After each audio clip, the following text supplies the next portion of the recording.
Friend பசிக்குதே காலையில் breakfast ஏதாச்சும் செஞ்சுதா அப்படின்னா அதுவும் எனக்கு மீன் தான் வேணும் தான். சரி போய் 4 திரம்ஸுக்கு மீன் வாங்க முடியாது அப்படின்ட்டு ஒரு டூனா ஃபிஷ்ஷோட டின்னு வாங்கிட்டு வந்துட்டு வெங்காயத்தை சின்ன சின்னதாக நறுக்கி போட்டு கொஞ்சோண்டு பச்சை மிளகா போட்டு லைட்டாக இஞ்சி பூண்டு மசாலா எல்லாம் போட்டு ஒரு சின்ன டின்னு டூனா உடச்சி போட்டு கிண்டி தம்பிக்கிட்ட கொடுத்தேன். வேறு லெவலில் சாப்பிட்டுட்டு நல்லா இருக்குன்றாப்புல.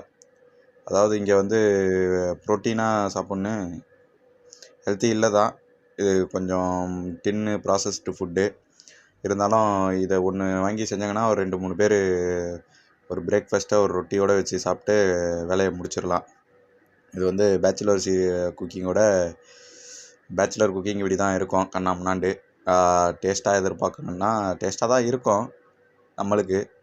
அதை மற்றவங்க செஞ்சு பார்த்தா எப்படி இருக்குன்னு தெரியாது. சரி, நீங்கள் செஞ்சு பார்த்துட்டு எப்படி இருக்குன்னு பார்த்துட்டு என்னன்னு சொல்லுங்கள். இது நண்பனுக்காக செஞ்சது. சரியா? நாங்கள் சாப்பிட்டது நல்லா இருந்துச்சு. நீங்கள் எப்படி இருக்குன்னு தெரில. அதில் 2 முட்டையை உடச்சி ஊற்றி சாப்பிட்டோம். மீனும் முட்டையும் சேரக்கூடாதுன்னுவாங்க. ஆனால் நாங்கள் சேர்த்து எல்லாத்தையும் கலந்து போட்டு அடிக்கிற ஆள் தானே. நாங்கள் அப்படி தான் சாப்பிடுவோம். நீங்களாம் வேண்டாம் ஒரு தடவை சாப்பிட்டு பார்த்துட்டு ரொட்டியோட என்னன்னு சொல்லுங்கள். துபாயோட